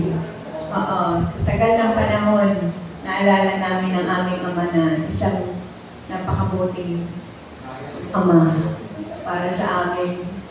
Yung mga inaalala po namin ang kanyang kamatayan na naging magandang ehemplo po siya. Hindi lang para sa amin, kundi para sa mga taong naging malapit sa kanyang buhay, mga nakakakilala sa kanya. At isama mo natin sa panalangin si Kuya Rudy Pardo. Birthday ho niya bukas din. Sige, bago po tayo malala po. Ate Maura, kanyang kagalingan. So, bago po tayo si Pastor Joshua. Okay. Sige po. So, at tayo po ay umawit and then we will have ourselves na give ourselves moment na manalangin. At babanggitin ni Sister Thea kung ano po yung mga ipapanalangin natin. Okay? Sige po. At tayo po yung umawit na alam kong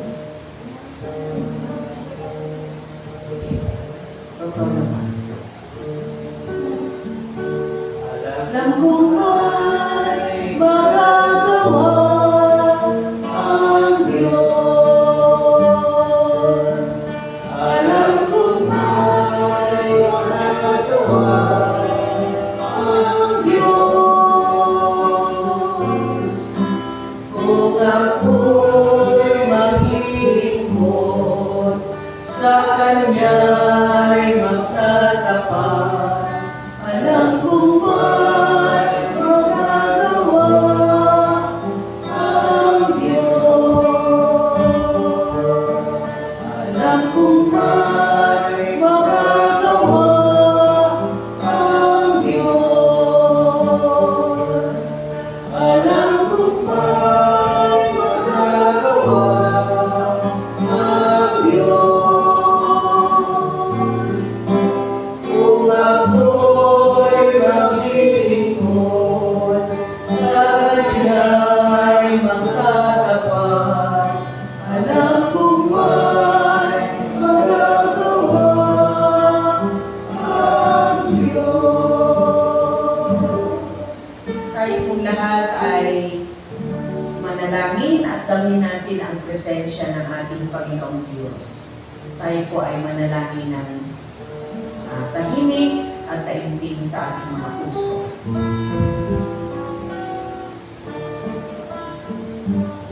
Tayo po lahat ay manalangin.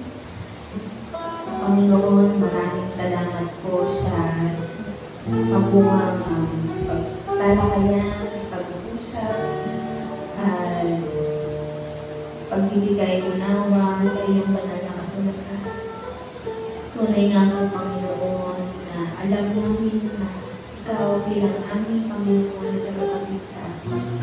Ikaw lamang po ang may makahanap sa aming buhay.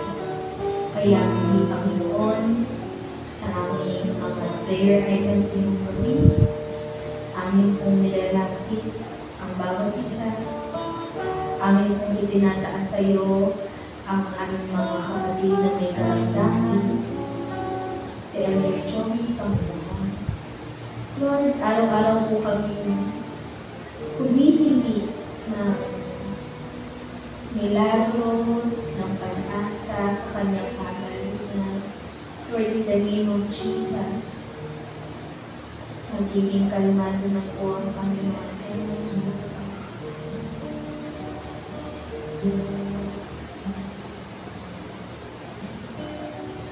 At iba pa pong mga karamdaman ni Andrew Joey.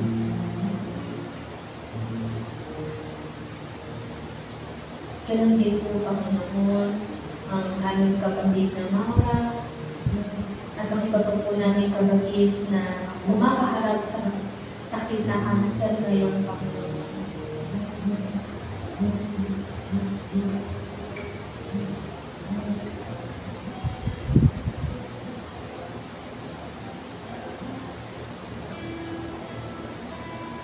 We are praying also, Lord, sa aking ina, Panginoon, kay Mama Tess, ang kaginhawaan, Panginoon, ng kanyang nararamdaman ngayon. Alisin mo po nawa, Panginoon, ang kanyang ubo, at panumbalik po ang kanyang palakasan.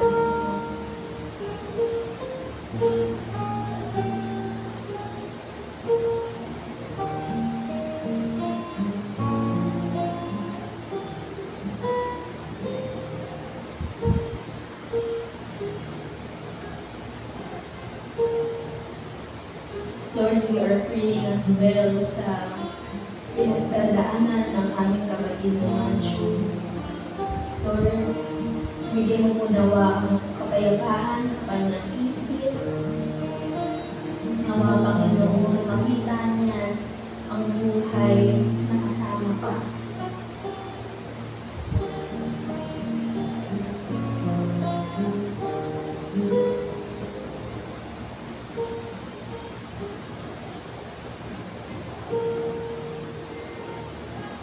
Ganon din po, Panginoon, ang papalapit ng kapanganakan ng aming kapatid na Micah.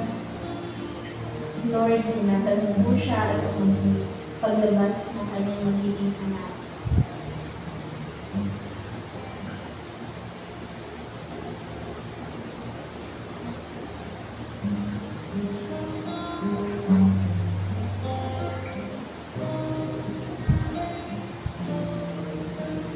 Pinagdarasal din po namin, Panginoon, ang patuloy na kagalingan ng aming maging Pastor Josh at ang aming kapatid na Olin.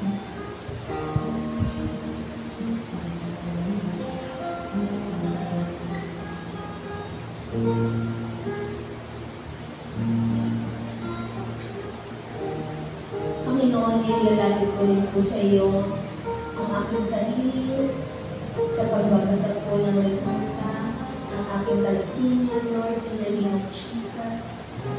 Ikaw po ang magsasaayos, Panginoon, upang hindi po namamatuloy ang mga prestigyo na mabigat sa akin.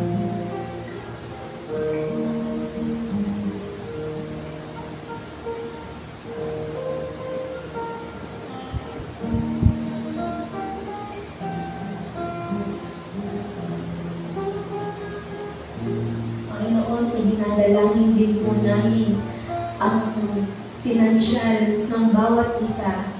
Lord, you are our great provider. Ano man po, Panginoon, ang pangangailangan namin, ikaw po ang magsusupply nito. Ikaw po ang magbibigay. We will open the gates of heaven, Panginoon, sa pagpapala para maging kami rin po ay isang maging pagpapala sa aming kapwa, maging sa aming iglesia.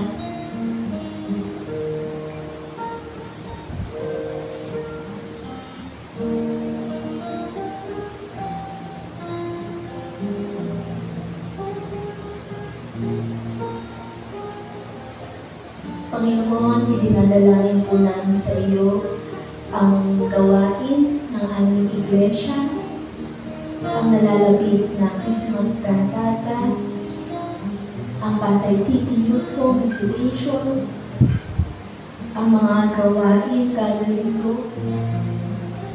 Idinadalangin din po namin sa iyo, Panginoon, ang kalakasan ng aming konsilyo, kasama ang mga elders ng simbahan, ang bawat organisasyon, Panginoon, at higit sa lahat, ang aming pastor na patuloy na gumagabay sa amin. Bigyan mo po siya, Panginoon, ng katatagan ng kalooban,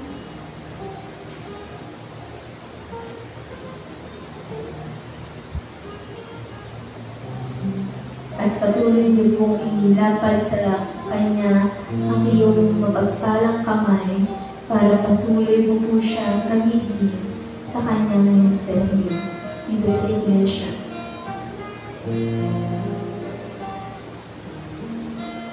Lord, we are praying as well sa aming mga kapatid na hindi na po namin nakakasama sa aming gawain. Touch their hearts, Panginoon. At kami po muli ay masasabik na makasama sila.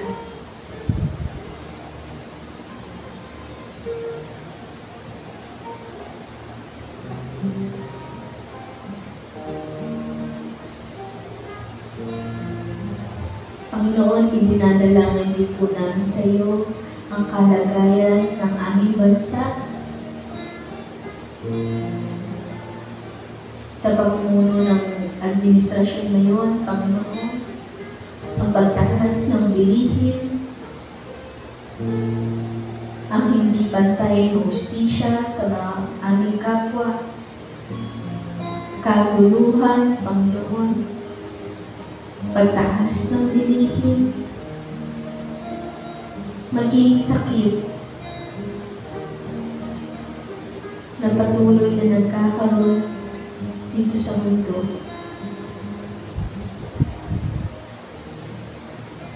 Ganun din, Panginoon, ang gera sa Israel, Panginoon.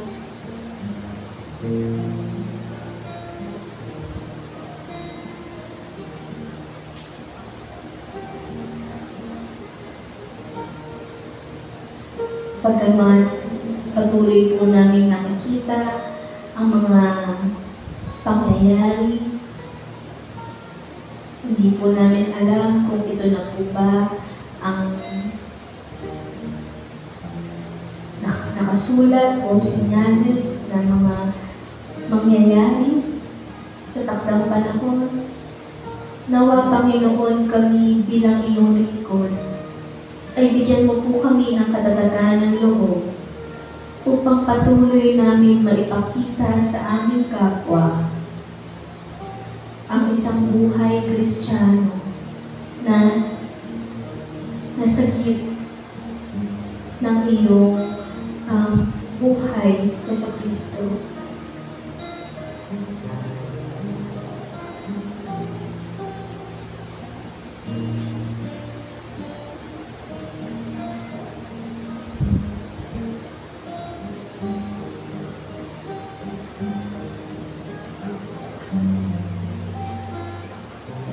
Panginoon, inilalapit din po namin sa iyo ang aming kapatid na Giselle, Panginoon, sa kanyang kakaharapin ngayong Friday.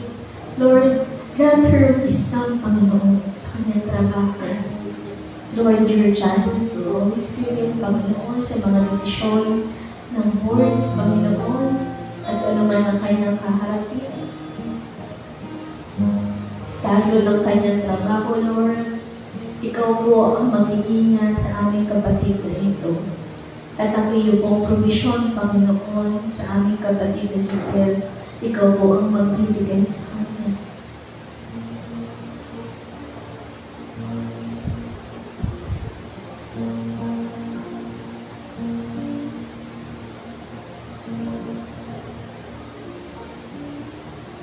Hindi man po namin mabanggit, Panginoon, isa-isa ang aming mga panalangin.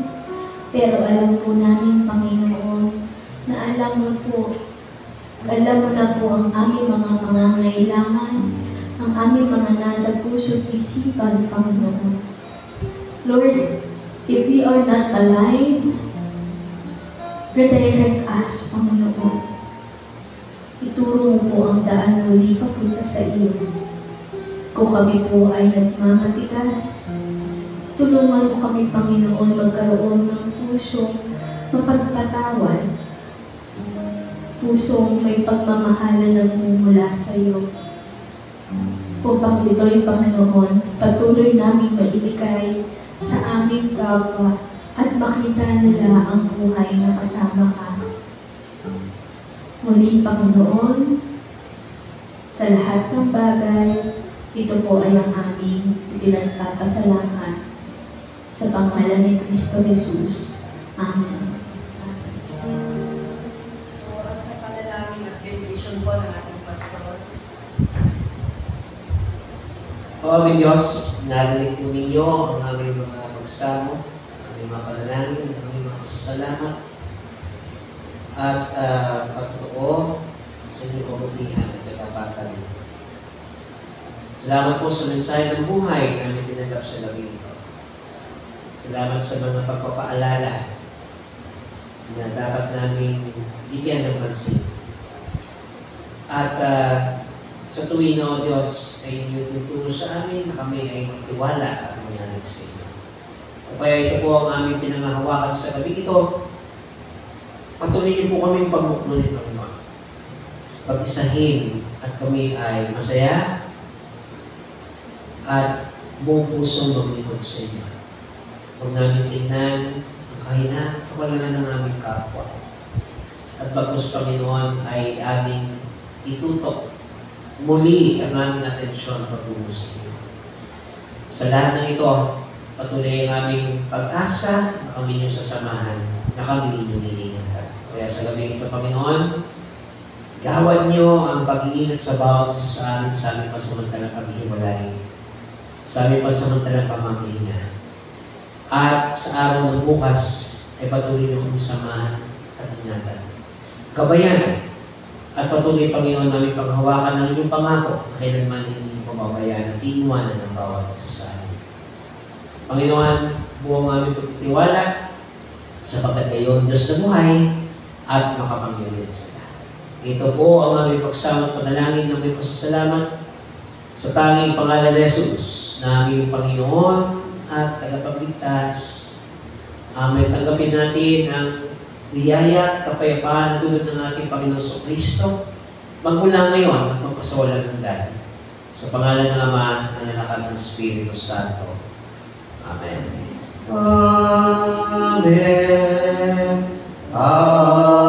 Amen.